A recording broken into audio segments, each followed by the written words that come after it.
Hey, ¿qué pasa, cracks? Bienvenidos, bienvenidas un día más a Musicografía. Bueno, hoy me apetecía hablaros en concreto de una banda a la cual siempre he respetado un montón. Siempre me ha parecido una banda que desde sus principios fue bastante original.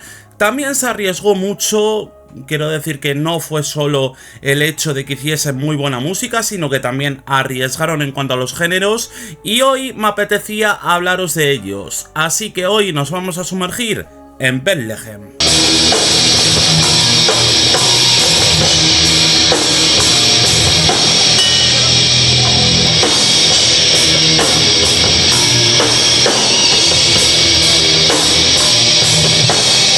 Bueno, estaba escuchando el Dark Metal porque hacía mucho tiempo que no me lo ponía y me surgió la idea de hacer este vídeo precisamente por estas cosas, porque es un disco que la verdad a mí me gusta bastante y he caído en la cuenta de que hemos hablado menos de lo que merece de una banda como Bethlehem, que ya sabéis que se forma allá por 1991 en Grevenbruich, en Alemania, por Jürgen Bertsch y por Klaus Maton, los cuales venían de Morbid Vision, banda con la cual ya sabéis que tan solo sacaron una demo precisamente en el año 91. Fijaros que Bethlehem es una banda de la cual existen bastantes cosillas de las que se pueden rascar, tanto a nivel de historia, de curiosidades, de polémicas, de todo. Y sin embargo siempre se habla de ellos de una forma bastante superficial, o es la sensación que a mí al menos me da. Bueno, es verdad que en las entrevistas en fanzines, por ejemplo, que no son demasiado largas, pero dejan detallitos que yo creo que son bastante interesantes a tener en cuenta, y que yo creo que si tenemos que encontrar un punto de partida dentro de lo que es la historia de Bethlehem, por supuesto tiene que ser en el sonido que ha caracterizado a la banda, ¿no? Ellos acuñaron el término Dark Metal tal como es bastante interesante, porque para Jürgen, por ejemplo, esto no era simplemente poner un nombre a la música y ya está. Él hablaba casi de un estilo de vida, algo que nacía de experiencias personales que fueron muy duras. Y bueno, ya sabéis lo que encontramos en sus letras. Encontramos muerte, autodestrucciones, ya sabéis a qué palabra me refiero, que no quiero que YouTube me eche la bronca. Hablamos de la muerte de amigos a través de diferentes sustancias, de sobredosis y demás. Y bueno, pues en realidad hablamos de cosas muy jodidas, evidentemente. Jürgen lo describía casi como una necesidad vital, como si la música fuese algo así como una especie de vía por la que coger toda esa mierda, esas emociones negativas, y transformarlas en algo que él mismo consideraba como bello, ¿no? Y al fin y al cabo no le quito la razón, porque esto no deja de ser un salvoconducto. El arte no deja de ser un salvoconducto de salvación para algunas personas, y al fin y al cabo el metal pues ha salvado muchísimas vidas, tal y como hemos hablado un montón de veces por aquí. De hecho, es que estoy seguro que más de uno que está viendo este vídeo me dará la razón. Para Jürgen, la música de Bethlehem desde el principio era algo así como agarrarse a la vida después de perder a gente cercana por todos los diversos temas que se tratan en la música de la banda. Y claro, hablamos de Jürgen, pero es que Klaus también tenía lo suyo, porque detrás, bueno, pues tenía una historia personal bastante complicada. Su padre acabó consigo mismo, su madre murió de cáncer, o sea que al final compartían un trasfondo de vivencias bastante traumático. Yo os lo he comentado mil veces que creo que aunque otros estilos de música pueden tener esa capacidad de liberación, al fin y al cabo, el metal extremo tiene como una capacidad de liberación extra de alguna manera, ya sea porque deja salir la rabia, porque deja salir todas esas emociones negativas. Psicológicamente es una música que tiene muchísimas posibilidades de hacer que el artista o que la persona incluso que escucha la música sepa actuar de manera pues condescendiente hacia ese problema que está teniendo, ¿no? Y esto es bastante interesante porque creo que en el caso de Bethlehem se cumple tanto por parte de los fans, que los hay de muy buena calidad en cuanto a que son gente muy apasionada por la música de Bethlehem, como también por supuesto por parte de la banda tal y como hemos visto ahora. Y al fin y al cabo, la música de Bethlehem es eso, a las pruebas me remito.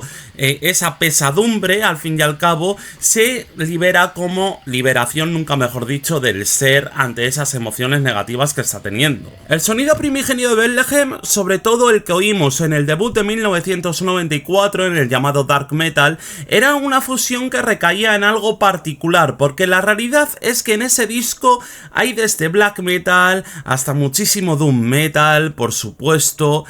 También encontramos unos ritmos que son lentos, pesados y que al final pues coincidía a su vez con los años del black metal noruego, porque bueno, la primera demo es del 92, pero es cierto que Bethlehem iba por otro lado y las razones están en ese tiempo más arrastrado, en esa carga más emocional dentro del oscuro, también más negativa a su vez, bebiendo de muchos géneros distintos que incluso están fuera del metal, y que al final pues lo que querían era hacer una combinación de estilos que pues se aunase en lo que es este disco, en este dark metal, que por supuesto es una maravilla. Yo, como os dije ya en nuestro reportaje de Depressive Black Metal, que tenéis por aquí, bueno, os lo dejaré al final para que veáis algún capítulo y demás, os lo dije que creo que para mí es una de las piezas clave dentro de lo que es el desarrollo del Depressive Black Metal, y es que sin duda es un sonido primigenio, casi diría yo, el que hicieron Bethlehem con este disco. O sea, al fin y al cabo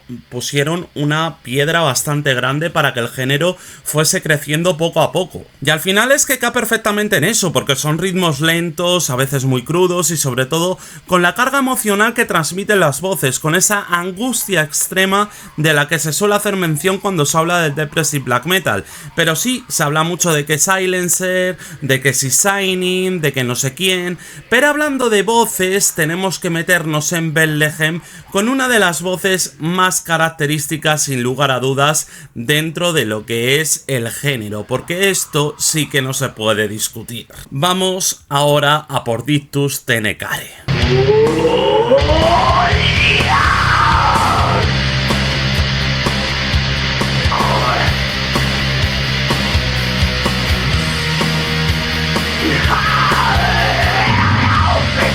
1996 traía consigo muchos discos a los cuales rendir homenaje, pero lo de Dictus Tenecare es otro asunto completamente distinto. Ya el título en latín es una muestra del resultado que hay en el disco. Debes, en fin, ya sabéis, matarte, que lo tengo que separar para, como os he dicho antes, YouTube no me eche la bronca después. Pero bueno, como decíamos, hay muchas cosas del disco que merecen la pena, pero hay algo que destaca bastante y es la voz de Reiner Lanferman. Mirad, escuchadla solita porque esto es una auténtica barbaridad. O sea, vais a escucharla, ya la puse en un directo, en el último directo que hicimos en el canal, pero es que la vais a escuchar y vais a decir: esto es de otro mundo. Mirad.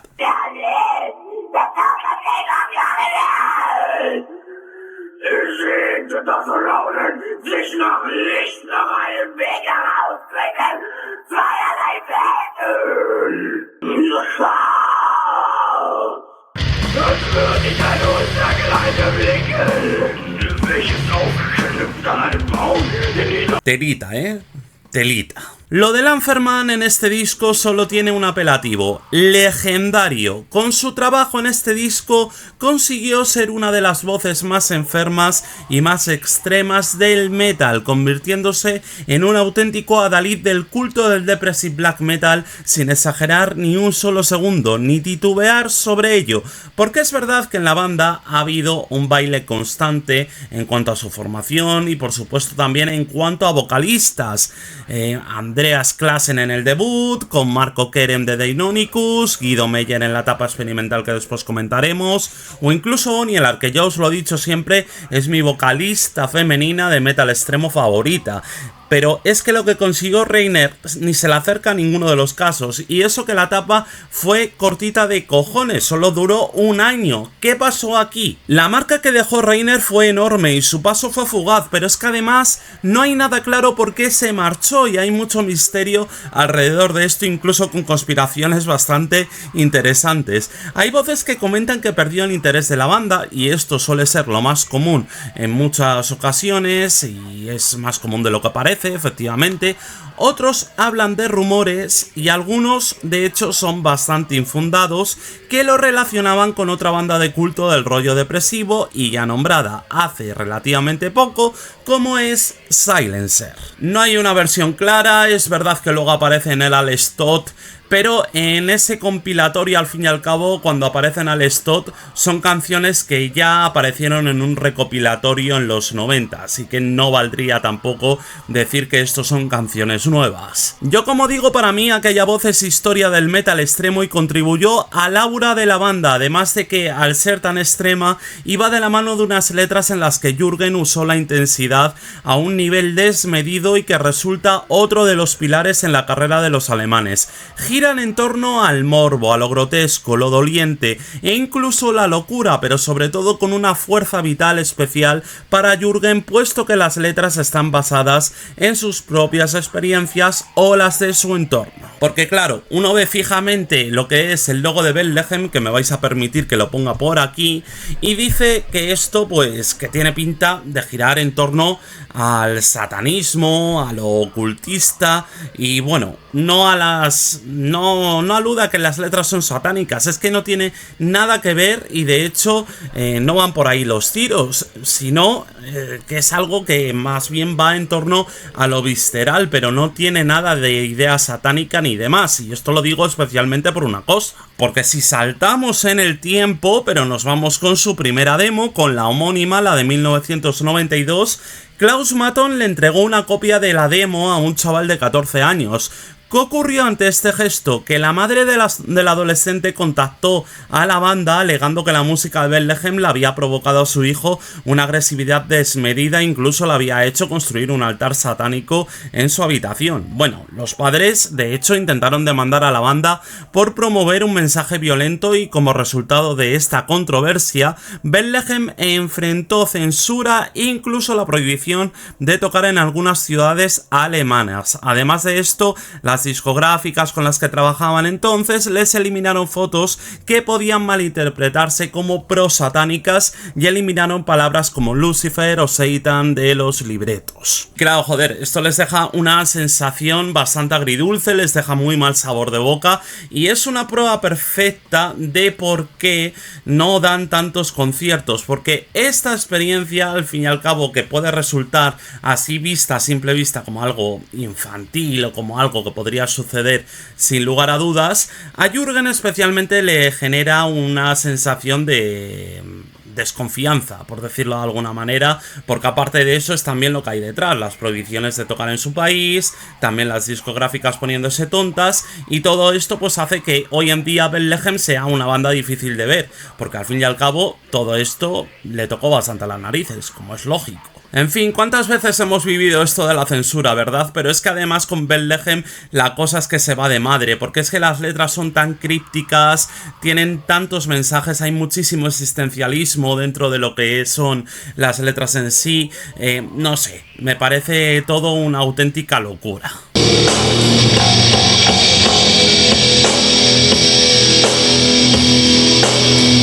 Siguiendo un poco con los puntos principales, sí que debemos comentar una cosa, y es que Bethlehem es una banda que nunca ha tenido miedo, como decía al principio, de experimentar, porque incluso Dictus Tenecare ya lo hicieron. La banda a finales de los 90 y principios de los 2000 tuvieron un cambio importante porque dejaron un poco atrás esas raíces del Black Doom para experimentar con otros sonidos muy arraigados a cierta electrónica alemana, con mucha potencia, pero también incluso acercándose a elementos post-punk, sonidos góticos oscuros y demás que también al fin y al cabo iban bien para lo que es la filosofía de Bethlehem en sí misma. Es aquí cuando juegan con universos mentales paralelos dentro de sus letras, ¿no?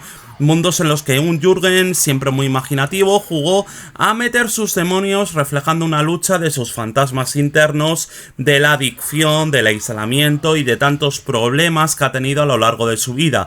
Todo eso a través de 2001, 2004 y 2014 en una trilogía en la que al final hay una aceptación de todo esto. Y es muy complejo porque al final existe una catarsis en toda regla, otra vez se vuelve a cumplir esta dicha dentro de lo que es Bethlehem, y en aquella época también jugaron a meterse en el mundo de las bandas sonoras a través de Gummo, la película de Harmony Korine, que siempre incluyó música de otras bandas de metal extremo, todo se ha dicho, perfecto porque la película es un dramón de 3 pares de narices, con una atmósfera muy... vamos a decir que al fin y al cabo es una atmósfera muy particular, por no hacer spoiler, pero yo que vosotros intentaría verla y luego sacaría conclusiones por mí mismo. Claro, en esta etapa experimental los fans del principio se quedaron como muy descolocados, y a ver... es normal.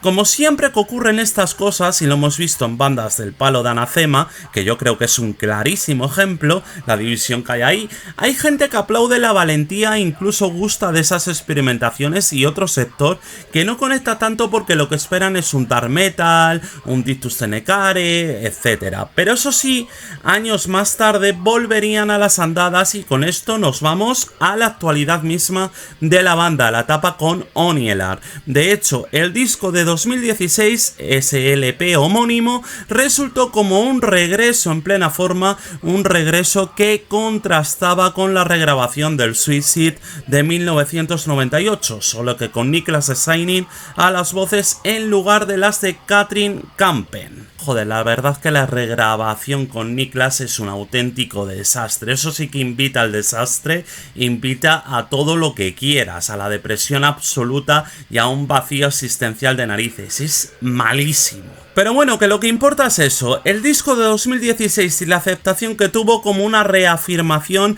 de identidad propia de la banda, una recuperación de gente que los había perdido de la pista, y a pesar de todos los cambios de formación, a pesar de los problemas y a pesar de todo este tiempo que pesa, Bethlehem siguen ahí, Jürgen no se rinde, aunque lo de 2016 y el disco de 2019 haya sido lo más reseñable de estos últimos años. La formación actual que nos trae a Onielar, a Ilya Karsakov, a Florian Klein y al propio Jürgen seguirá trayendo de qué hablar con total probabilidad. Más de 30 años de persistencia con un legado innegable, siendo pioneros y abriendo un camino con eso del dark metal, de la influencia en el DSBM, o sea en el Depressive Black Metal, y con una discografía que es un traje desafiante único, a veces incómodo, pero con una buena prenda siempre trae presencia consigo mismo. Y fijaros que todos los miembros de la banda han sufrido de alguna u otra manera, incluso la propia Onielar con esa batalla contra el cáncer que afortunadamente ya ha ganado. Pero bueno, han sido unos luchadores en toda regla y a mí me parece una banda a la cual hay que rendir respeto incluso aunque no te guste. Así que nada, quería hablaros de ella un poquito hoy, por lo tanto si os ha gustado el vídeo suscribiros, darle like y por supuesto a los comentarios, que eso aumenta muchísimo que esto siga para arriba, y nos vemos en el siguiente vídeo, cracks. ¡Adiós!